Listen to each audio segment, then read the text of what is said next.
Okay. So the topic for this week is the boundary between personal and private.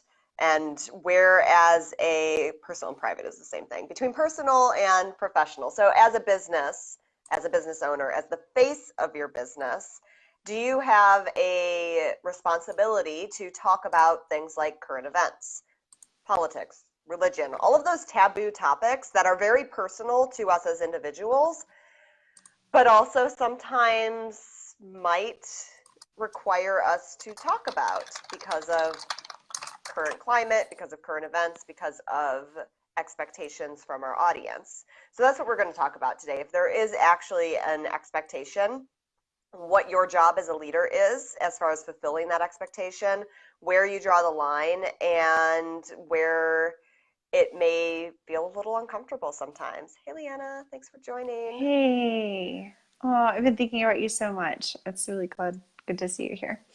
And yes, always love. Um, yeah, we were thinking about this because we actually were both just talking about, and we posted about this, I think, in the group and talked about it in our Monday email, but there was actually somebody recently that we're both mutually Facebook friends with who was talking about how like they were super not impressed that a leader of a program that they were involved with was ignoring or possibly was disagreeing, I can't remember what it was, with her particular stance on something. And a lot of people chimed in talking about this. And we're like, wow, that's interesting. And, we decided for the current month of the book club that we're running that we would be donating 100% of our profits to a nonprofit that was focused on helping migrant families that had been affected by the crisis at the U.S.-Mexico border. Um, and kind of went into that like assuming there might be some pushback, but like also kind of not caring. And I think part of that is one of the things, Jesse, you and I were talking about just yesterday is like, man, we're feeling detached from everything these days. Like outcomes of launches, whatever, clients signing up, whatever, like everything's so whatever. But I think it's also, it's not like a because we don't care. It's just because that doesn't weigh on our sort of self-worth and our sense of identity the way it had before. So I think part Right. of it is, a growth thing, and maybe all this like life coaching is actually starting to sink in, right? Hey, Jacqueline. Lisa would be so proud. I know she would be so proud. Lacey too, I think. Yes. So yeah, and it's interesting. So we saw that post and it got us thinking, and it wasn't disagreeing, it was ignoring. And what was more Okay. interesting than the original post to me was all of the comments. And there was a lot of people who were commenting along the lines of, yeah, I see people who are in a position of power or influence within the entrepreneur sphere who are ignoring XYZ crisis. Not necessarily just the border issues that, we brought up, but like any political issue. And usually it does happen to be political, although sometimes it might be a humanitarian issue of a different kind, like a natural disaster or something. But Yeah. a lot of people were saying, yeah, I see these people being quiet and just not mentioning it, and that rubs me the wrong way. I'm unfollowing them. I believe that they should use their platform to talk about these things. And like my reaction is sort of twofold to this. On the one hand, I'm like, how do you have enough time to pay attention to what these people are not saying? Like, I mean, it's That's obvious true. if someone is saying something to immediately be like, oh, I agree or disagree with this, or I have opinions. But to notice the things people are not saying, it feels like almost like, okay, that it's a stay in your own lane kind of situation. Like it's their prerogative to talk about what they want to talk about. On the other hand, I can see where they're coming from because you do have an audience. You do have influence. We talk Yeah. about the influence piece a lot in here. So, how much responsibility do you have? And at what point does it become you standing in your truth versus you trying to push your truth on other people? Yeah, right. And also, like, we talk a lot about consistent, clear messaging. And so, does this also detract from your business goals, right? And also, does that matter, right? I also, hi PK, hi Prashana, how are you guys doing? So glad you guys are here. I saw also the giving keys, those necklaces where they take keys and they thread them through like a chain, and then it says something. It usually says something like belief or faith or trust or whatever. And the idea is you buy it and then you gift it to somebody who embodies that or who needs that message. And they had one that was a response to it was again dealing with the border crisis. Yeah, no, I love their keys as well. They're really cool. But they had an ad running, and it was so funny to see. Like, I've seen so many ads of theirs because apparently I'm like a super ideal target client audience for them, customer, whatever. But this one was the only one I've ever seen that had angry faces in the response, right? Because they were like, guys, like, just make your keys, stop commenting on what's going on politically. And then other people were hurting it. But what's so interesting is, like, usually I feel like their ads have like maybe 300 or so reactions. This one had 4.3K, and like more than 10 times how many it usually has, because people were like all up at it, and there were like 300 comments, and it's still going. And every time I see it, I click on the comments because I'm like, what's going on now? I feel like that the gif of Michael Jackson is eating the popcorn, like this is so fascinating. I'm just watching the show. But I mean, I would be lying if I said like I felt disconnected from this, because that's sort of the same sphere, right? The giving keys, we all know them, right? Like, or maybe not, but like we're kind of in their target. Um, and so what's happening there in those reactions is totally what would happen in our businesses. And I think sometimes the fact that some of us may not get powerful negative responses to speaking out to things is probably just because our audience isn't big enough, right? Like, we don't, or our ad budget isn't big enough or whatever to get in front of that many people. It's only a matter of time before we anger somebody whenever we stand up and say something that we believe with a lot of conviction. So the question is, like, Yeah. is that reason enough to not say it? Or those other reasons, like I was saying, like the whole, you need a clear message, whatever, like, are those the reasons not to say it? Yeah, yeah, and it's true. There are places I don't shop because I don't agree with their values Mm, or with sure. their, convictions. There are places I avoid for those reasons, and the same is true for us in our business. Just like we have people who are ideal for us, who are in our target audience, there are also people who are definitely not. And do Yeah. we want that, you know, our political beliefs, our value system, our religious beliefs, all of that, do we want that to be part of the litmus test? Yeah. Um, and sometimes the answer is yes. My sister-in-law is a blogger and a brander, graphic designer, so she has her own business as well. And she sent out an email that very clearly just said, if you disagree with me on this issue, then I don't really want you on my email list. So here's the unsubscribe button. And that was a really bold stance to take. But for her, it was what felt right for her. Now that doesn't necessarily feel right for everyone. Some other people, that might not be a big deal. They might not mind working with people across different political beliefs, different stances, different things like that. So I think a lot of it is really like, I mean, there's no hard and fast answer here, right? It's Yeah. what makes sense for you, and understanding that no matter what you decide, there are consequences to that decision. Yeah, absolutely.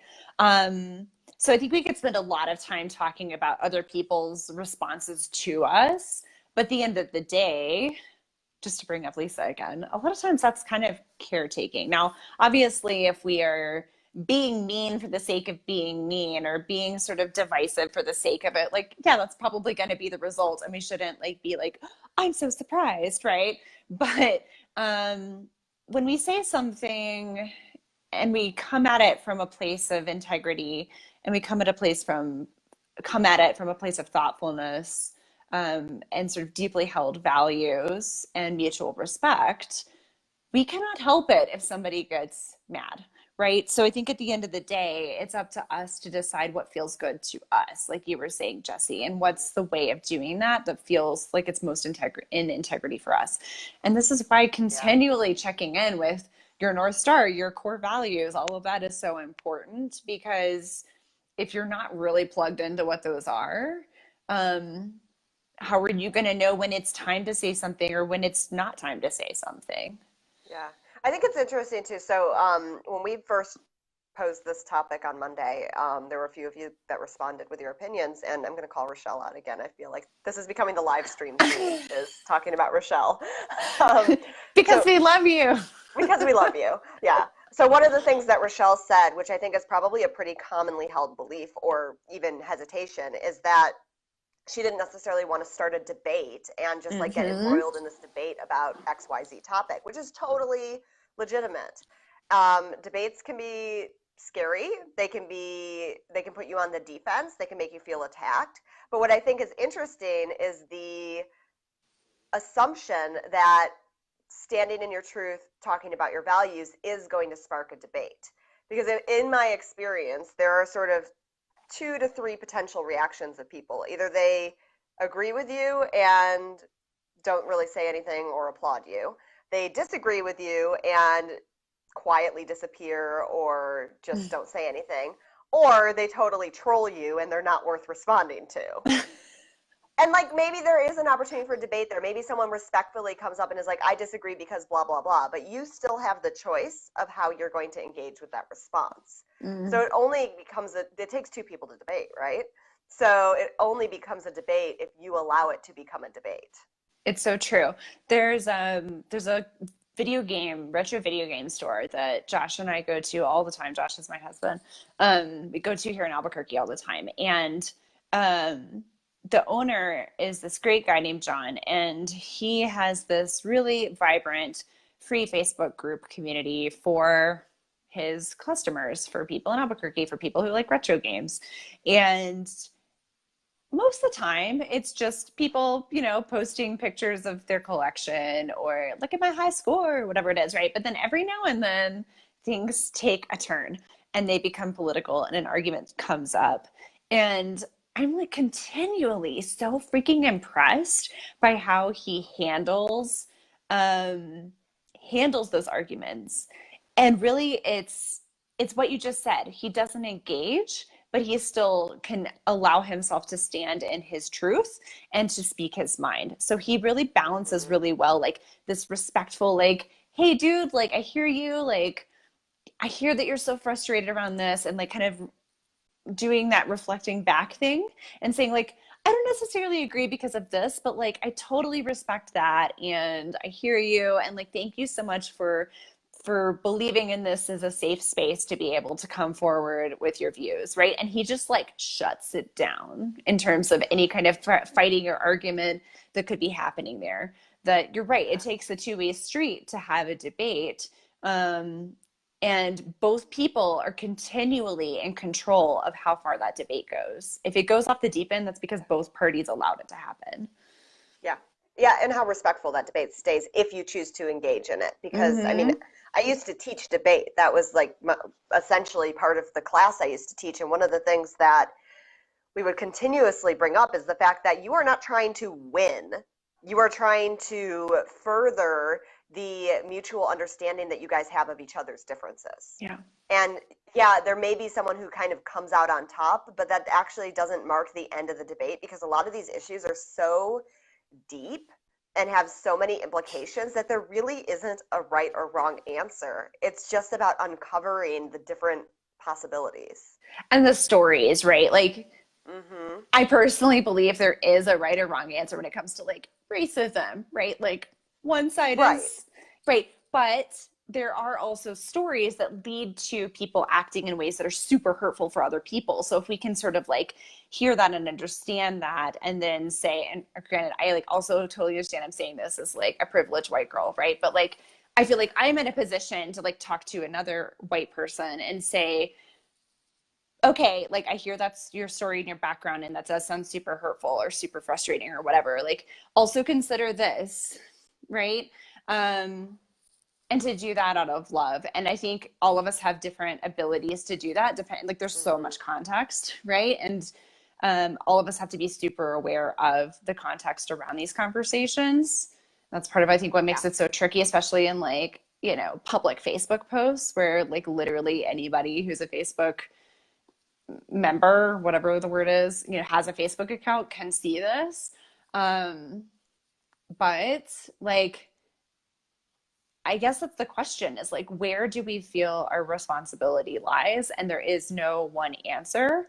I Hmm. feel strongly that I have responsibilities. And if it makes sense, and I think a lot of it's kind of a gut check, like if it makes sense to leverage the business to do that, and the audience and influence that we have through that, I'm not afraid to do that. I'm not afraid to like lose people because I feel like, well, it's rooted in my values and I'm doing this out of like love and hope for a better world. Um, Yeah. but like sometimes it's super not the right place for it. Sometimes like I just need to say it personally, or sometimes I just need to have like a one-on-one conversation with somebody. Yeah. Yeah. And I think there's also a spectrum, right? So, hey, Rochelle, we were just talking about you. um, I think there's a spectrum. So, okay, so like religious beliefs. I don't like it does not matter to me what your religious beliefs are. You are a welcome part of this community. There's no like that is the truth that I'm standing in there is that is your belief and I support you having that belief as your thing. Political beliefs, we're going to stand up for the ones that we really believe strongly in. But there are some things like we don't talk about religion because it's not really even pertinent to anything that is our brand or anything. But I, as a bisexual woman, don't want people to start working with me and then be surprised that I live with a woman and then like get Walk all off in a pissy huff. about it. Exactly. But there are people who would do that, right? There are people out there who do not want to work with people unless they are heterosexual. And that is very much a hard boundary for me. It's something I talk about. And I distinctly remember having a conversation with my mother at one point, like years ago, where she was very adamantly telling me not to talk about my sexuality in my online space because Mm. it might lose me clients.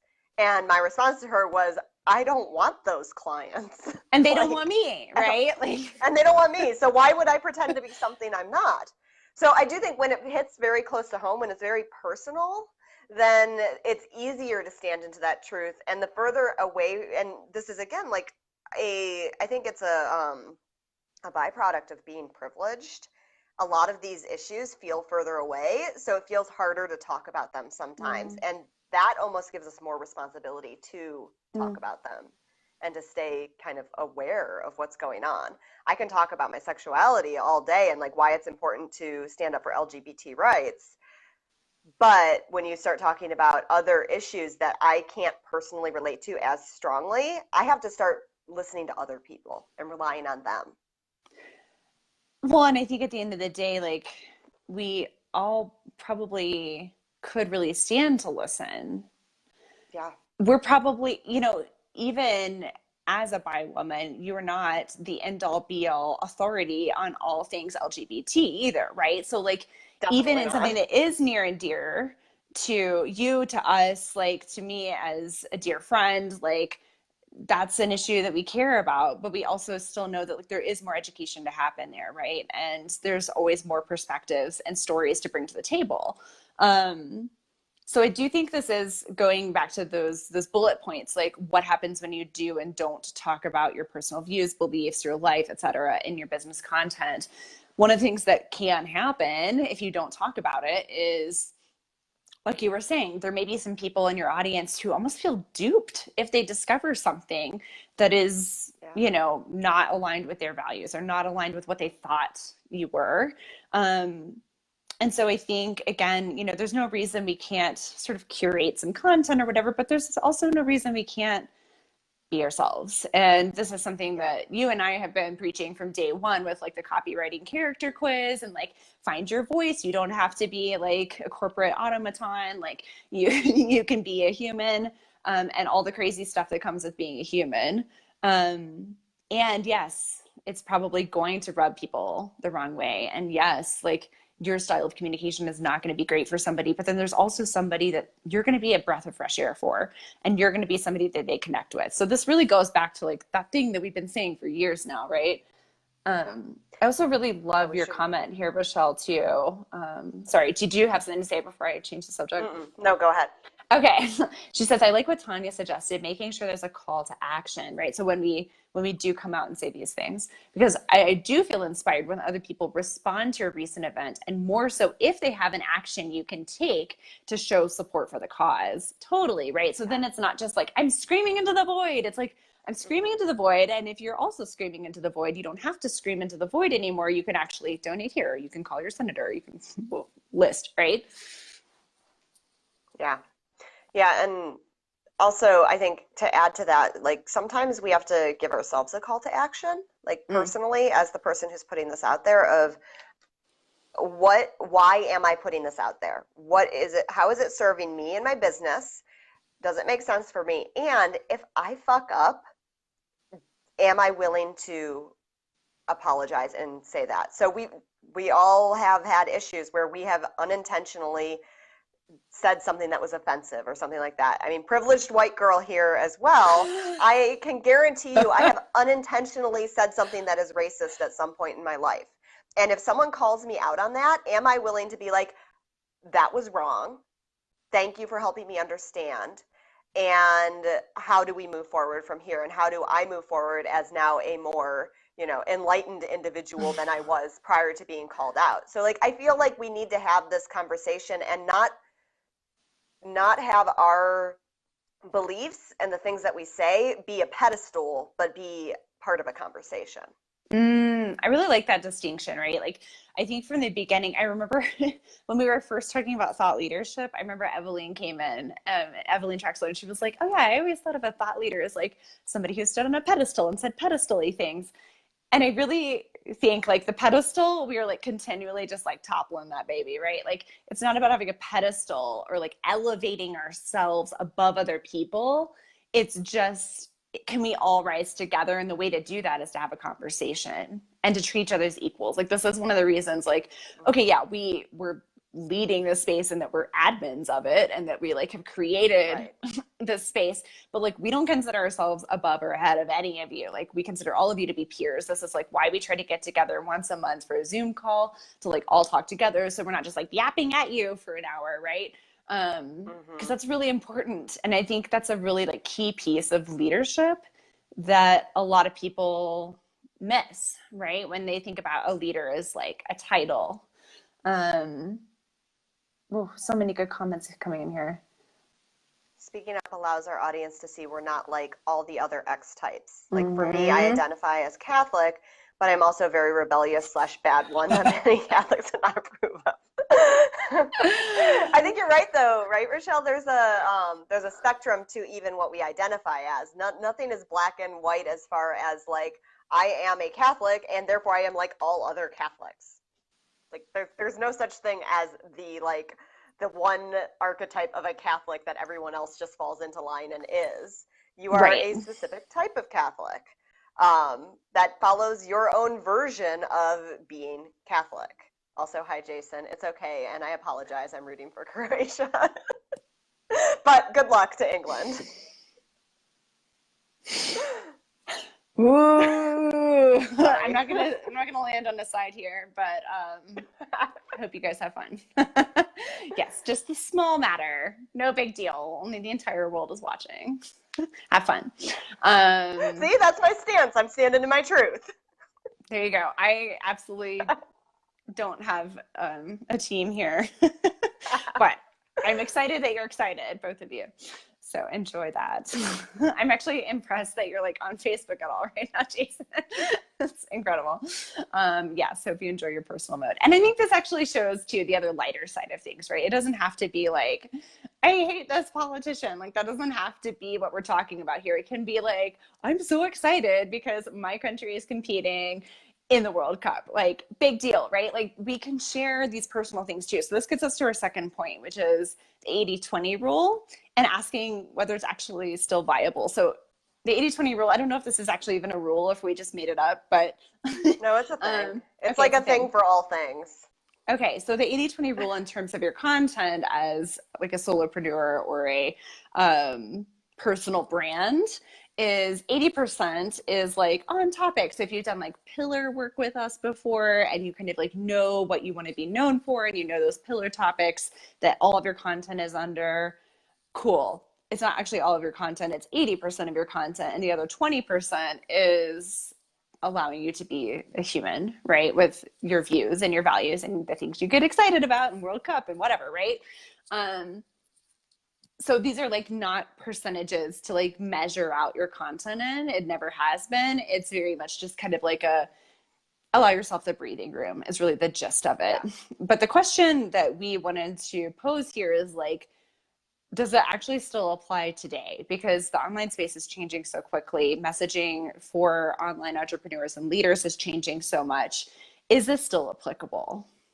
And I don't know if I know the answer to this. I think it is. I do, because it's the breathing room thing you talked about, right? Like, if we are all our content pillars all the time, we're gonna burn out. We need Mm, the freedom to be ourselves outside of our actual content. I mean, there are people we've connected with over the fact that we love Harry Potter. There are people we've connected with over the fact that we love travel, the fact that you lived in an RV. People we've connected with, true. yes, over political things and stuff like that. It's another way to connect with people in your audience that isn't just, the tunnel vision, jackhammer view of this content, this topic all the time. Um, and I think it allows freedom in some other regards too. So this is kind of back on the political side of things, but I remember when the 2016 elections happened, we were planning like the day after the election or something to do a guest expert spot. Um, and we had Oh it yeah, all I'd scheduled. forgotten We'd been this. promoting it. Yeah, we'd been promoting it. Like, we'd pulled people onto our list. We had segments. We had a lot of people, but we were not personally in a spot where we felt like we were at our best and able to give that guest expert spot. So we sent an email out and said, "Hey, sorry, we're postponing this. Here's why. Like, this is something that we are feeling as a result of this event that happened in the world.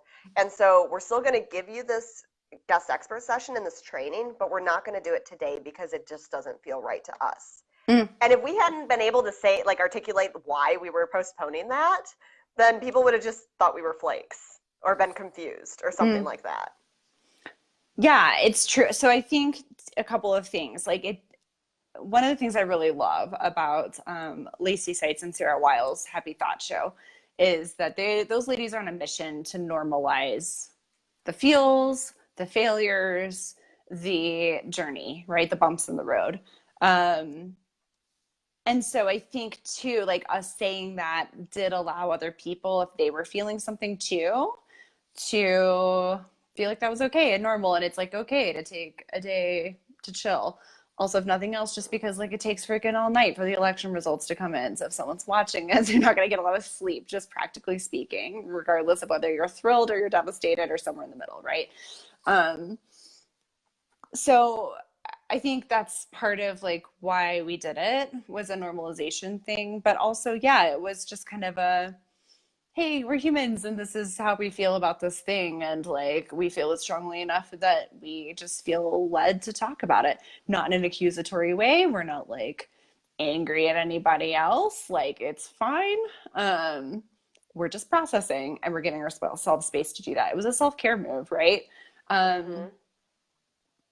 and so I think if nothing else, it was just a way for us to like normalize that and give other people permission to do that in whatever circumstances were coming up in their lives. Yeah. Yeah, and I think too, like, in doing that, we weren't saying if you disagree with us, don't work with us. Yeah, leave We our weren't list. saying, No. yeah, and I mean, that's definitely something you can do if that's what you want to do. Like, it's your prerogative to kind of, weed through your audience and figure out what you want it to be made up of as far as, political alignments, personal alignments, all of that. But for us, with the exception of we don't want to work with people who are racist. We don't want to work with people who are homophobic. We don't want to work with people who are just generally shitty people. But like your religious beliefs, your political beliefs, all of that, like we're going to recognize our own. We're going to talk about, like normalize some of these conversations. But that doesn't mean we're going to ask you to like, don't let the door hit you on the way out if you don't agree with us. We just want the conversation normalized, unless it turns into like a trolling situation and you're just like being belligerent. And then obviously like there's nowhere to go from there. Yeah. But the work that we do, I mean, we do a lot of voice work, right? We dig into a lot of people's values. And the thing that we've noticed time and time again is when we work with people who don't have the same exact beliefs as us, they still have really compelling reasons for their beliefs. Yeah.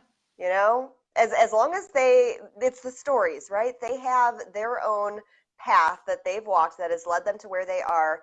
And I don't, as a human being who has my own values and beliefs, I don't want to delegitimize their beliefs unless they're just like, blatantly diametrically racist or opposed something. necessarily to something Right. that we have, right? Right. And I think too, like we had this conversation with Adrienne Dorison last year when she was really kicking off her Good Businesses Do Good initiative. And we were talking to her about the fact that like all of us were in this mastermind that she had created. This was kind of before she was talking about giving back super publicly. And we all like decided we wanted to work with her. We, liked her style, whatever. Like we had the conversation, the discovery calls, the questions and answers, blah, blah, blah. We get the contract. We're like, sending over money, getting ready to sign the contract. And there, like in a little line in the contract is like, by the way, I give back. And like, so a portion of this money that you're giving me for this program actually isn't for me, but it's for these people who like need it for this reason. And all of us were like, now we love you 10 times more. Like, why didn't you talk about this before? Because like before, we're like weighing an investment and trying to decide. And like, this is just one more thing on the pro list for people who are a good fit for you. Right. And like, I can't imagine people like not wanting people in Africa to have like adequate resources. Like, that's awesome, right? Like I'm sure there's some person who like would disagree with that, but I think they're maybe confused. So like I just don't see how like leading with that message is detrimental. Except I do think, and we talked about this last year with our Change the Stars challenge, some people feel like it's bragging, right? Or it's just a little obnoxious to just like stand in your truth and like start yelling it to people. And so I do think there's a hurdle there, right? And some people feel like, yeah, the obnoxious factor is on. I think the difference comes personally with your intention. So is your intention to like show off the fact that you give money, or is the intention to say like, come be a part of this thing? Like, I want to work with you for all these reasons. And also like when we work together, our impact is even greater than it would be on our own. Like, how freaking cool is that? Like it's a come join me. It's a welcome. It's I think that's the distinction, not using it necessarily as a marketing tactic, but just like being like, this is who I am. And like, I want you to be a part of that. And like, let's share this together. That's a totally different Absolutely. message from like, look how much I gave last year. Yeah. Yeah. And, I think this is sort of a deviation, but I think it's worth just kind of noting as we're having this conversation, reiterating that Marie and I do not have this all figured out. Like we are working through Yeah. where to draw this line, what the boundaries are, what we want to say publicly, what we don't want to say publicly, just like you guys are. And what we say now may change 6 months from now. It's an ongoing process for all of us. We are inviting you guys to be a part of this conversation as equals because we do not have all the answers here. We can talk about it from a messaging perspective all day and how it does or doesn't dilute your message, and how, if as long as 80% of your content is more or less on target, the other 20% is yours to play with. We can talk about that all day. But when it comes to these tricky, sensitive topics, we do not have all the answers, and we're probably going to fall on our face sometimes. Like, that's just going to happen. Yeah. And I think like when we open our mouths, like we totally could. There's that Mark Twain quote, right? That's like better, what is it? You know what I'm talking about? Hang on, let me look this up. But in the Okay. meantime, will you read PK's comment? Because I think I she's will, yeah. absolutely right. Yeah, PK says timing is not everything, but it is a big thing. Absolutely. Maybe in the future, the day after a major election is not a good day for any important broadcast. An important part of your audience will be recovering no matter the results. That's a really, really good point, PK. Yeah, and I think that's definitely something we overlooked when we had that situation happen. And, I think that actually brings up an interesting point that happens to some entrepreneurs, which is that we get so in our business lane that we forget about the things happening in the world. Yeah. Like when Yes. we scheduled that broadcast initially, that training, I don't even think that we registered that it was a day or two after the election. Like, No. I don't even think it was on our radar Yeah. because we were so in our business mindset. So that's a really good reminder to pay attention, not just to your launch calendar or whatever, but to the rest of the world. Yeah, no, I remember, I'm going to pick on you, Jesse. I remember one time I had to talk you down from sending an email. I think it was like a sales email too on Christmas. I'm like, look, Yeah, I did that. look. I lose track of time sometimes. It's not a good habit, but it is a habit. Yeah, yeah. Okay, so here's the Mark Twain quote. I don't know that it's actually his, but it's often attributed to him. He says, "It's better to keep your mouth closed and let people think you are a fool than to open it and remove all doubt," which Oh yeah, is such a cute that's right. quote. And I adore Mark Twain so much. Like, like he's always on my list of Spirit people like animal. oh yeah, that I would like want to have dinner with.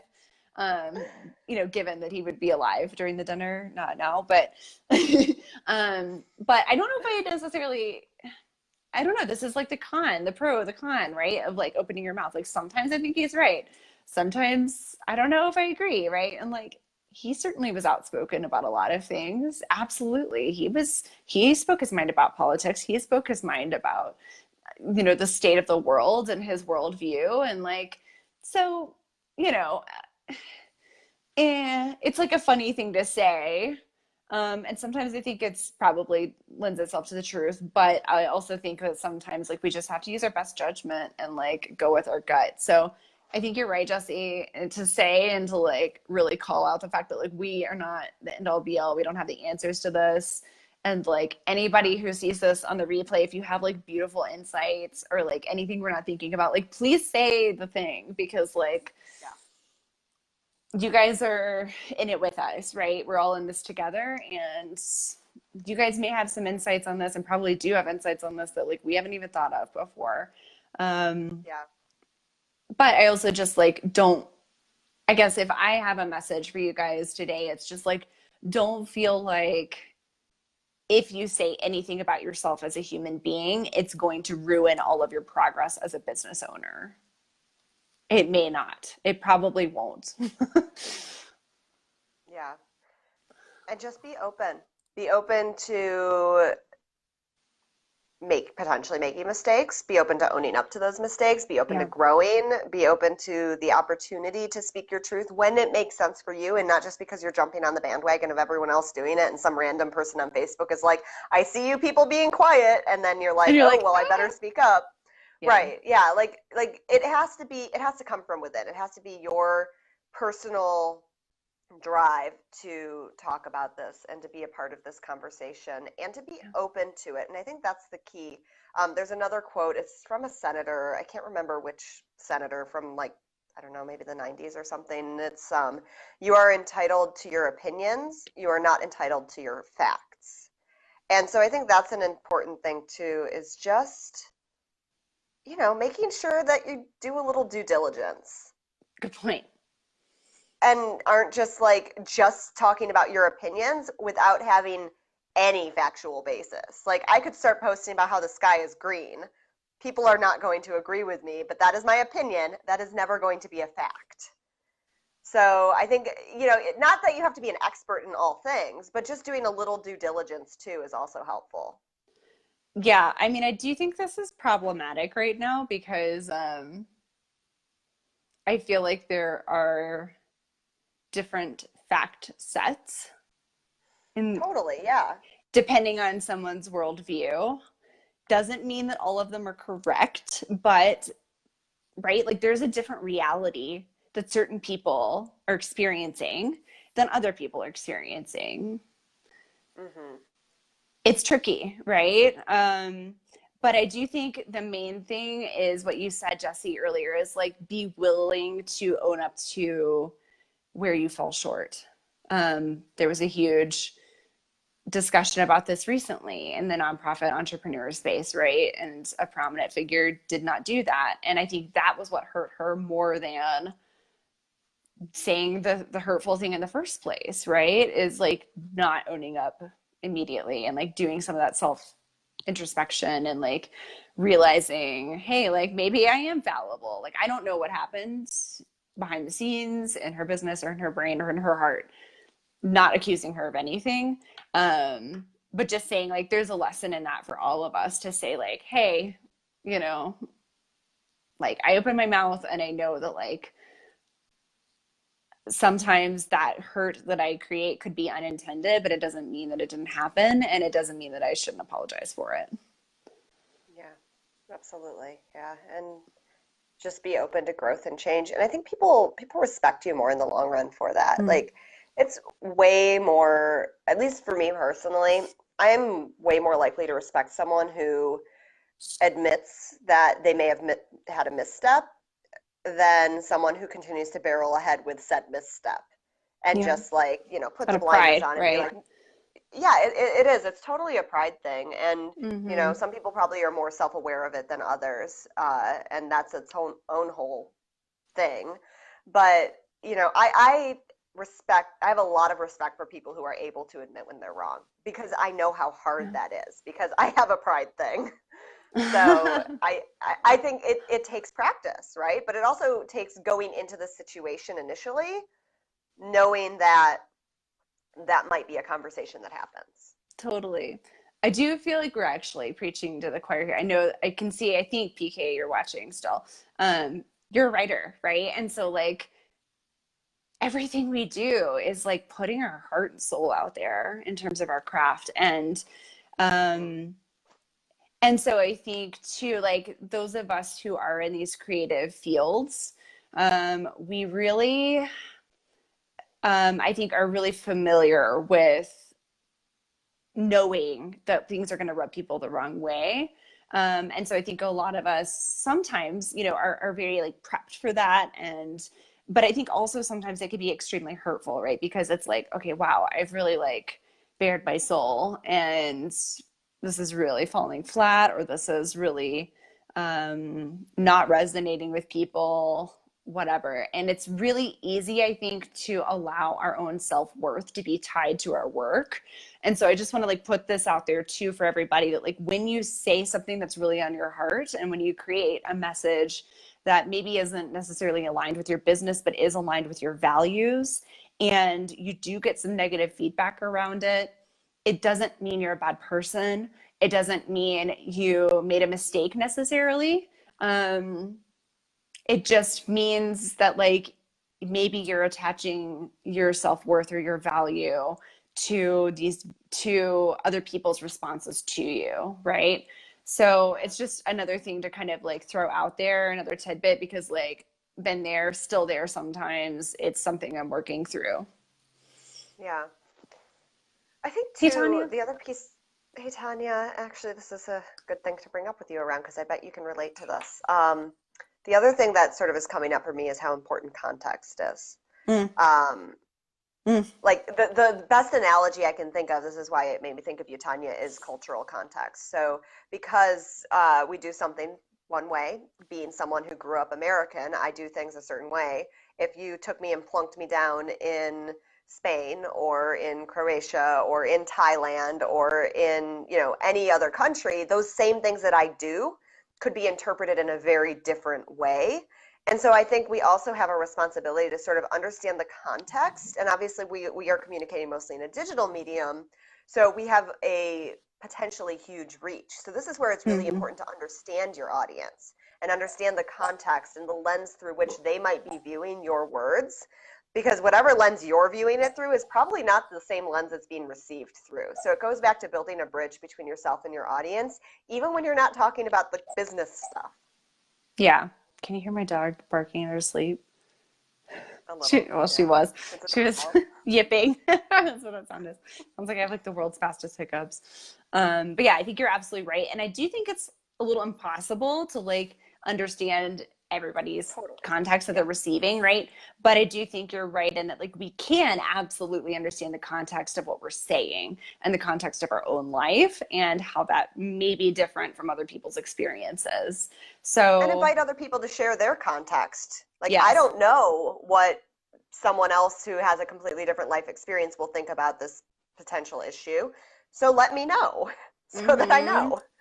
Totally, right? Like I was having a conversation in the group earlier this week with somebody who he was talking about how he felt like he was very much had people expected things of him and those expectations weighed on him. And so like when he had a chance to talk about things like politics or religion, all of a sudden he felt like he could just like run face first into his First Amendment rights for free speech, whereas like other times in his life he couldn't. And I was like, interesting, tell me like the context around that, right? And so he was talking about how he's like a biracial black man and that it's like there's expectations from the black community, there's expectations from the white community because he's both, right? But like, but also sometimes feel shunned by both too. And I was like, man, that is just like, it's so important to see that context, right? And like how we identify, how we self-identify, and like when our own community feels like it's weighing on us with expectations, like gosh, that's so hard, right? And so like Yeah. being able to like understand that context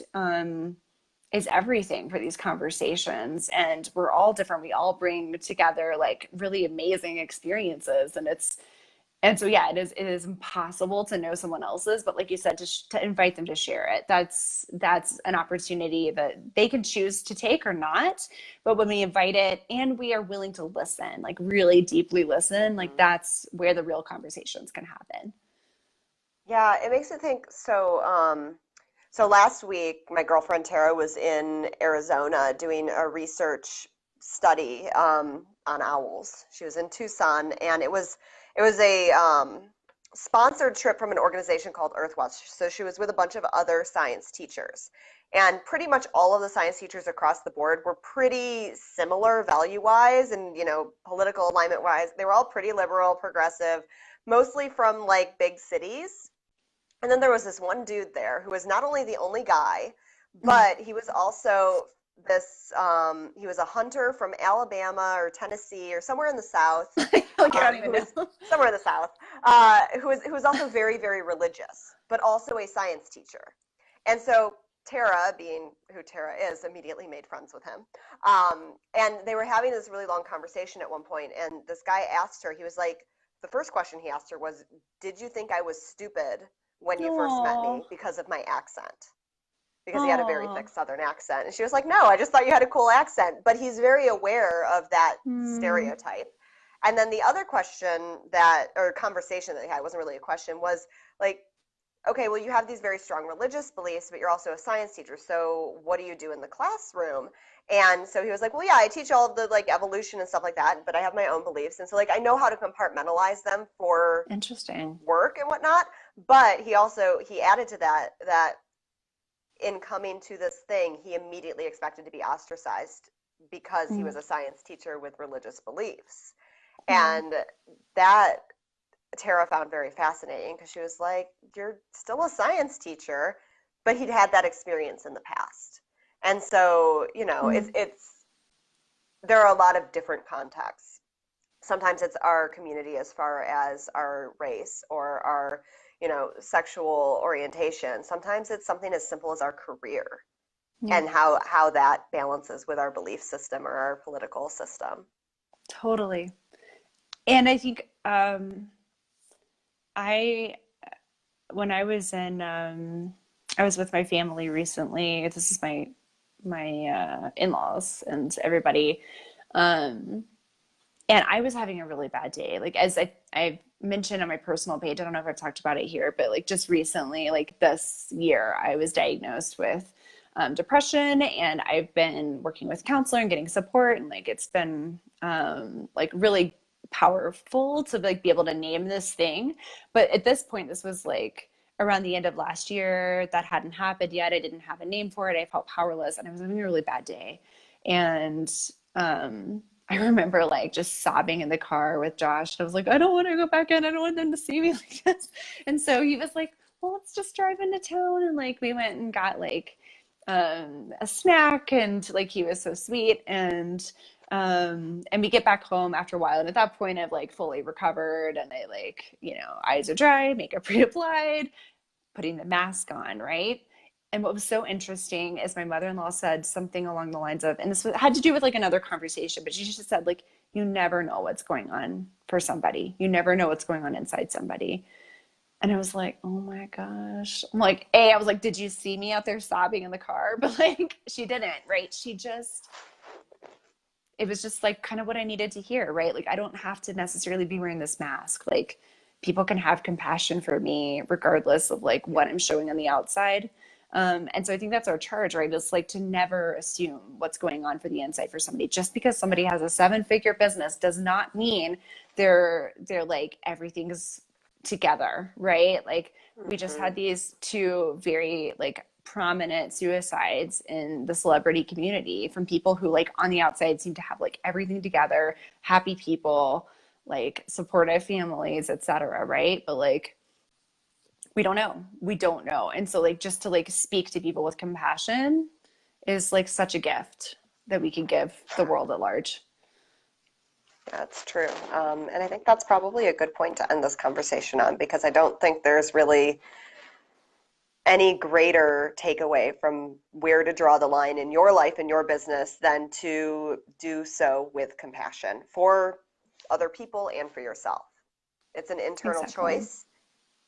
Every choice has its different consequences, its different benefits, its different potential drawbacks. But as long as you approach all of those decisions with compassion, then it's the right decision. Yeah. So thus ends our love stream. I think it's perfect, right? Yes. Yeah, I think you're right. Okay, well, thank you guys so much for being here. This is very much an in progress conversation, so we may come back to it at some point. But thank you for being here, for contributing to the conversation. We'll be checking in if you guys are watching on the replay and adding comments as you go. So thank you so much. And yeah, let's keep the conversation going.